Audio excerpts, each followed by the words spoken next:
NYPD is going through a mass exodus of officers leaving the force just as the city is in the middle of a violent crime wave. All right, that includes dozens of detectives last month alone. Teresa Carrillo has more on why they're saying enough's enough. Teresa. Steve Lord, looking at the numbers, almost as many cops have resigned in the first half of 2022 than in all of 2020. This mass exodus, the result of an aging police force, but also the result of certain laws like bail reform, mixed with what some officers perceive to be an anti-police climate.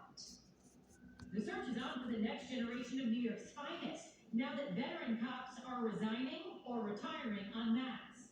100 detectives retired in June alone, another 75 are expected to turn in their badges in July. Paul DiGiacomo is president of the Detectives Endowment Association. It's very disturbing. When you're losing this amount of detectives, it's going to be a drastic effect on public safety. Not just detectives, it's NYPD members of every rank.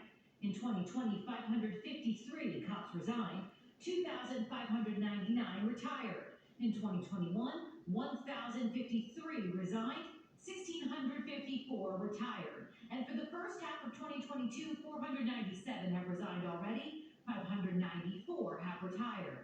Michael Alcazar is a retired NYPD detective who spent 39 years on the job. My friends are showing up to jobs, responding to a job to handle an assignment, and they're getting flack from the community. The community, what they feel like the community doesn't appreciate them, doesn't want them there, and they can't do their job. There can be no denying a marked shift in sentiment toward uniformed officers throughout the pandemic.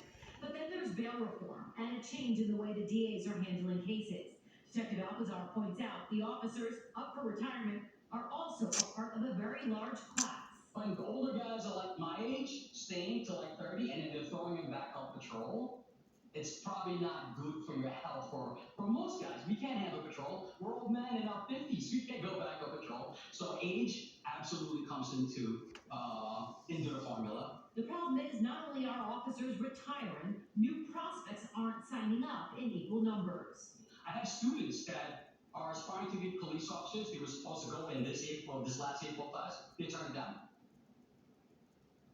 In response to this mass exodus, Mayor Adams says he's not worried about the change. He says it is a great opportunity to diversify the department.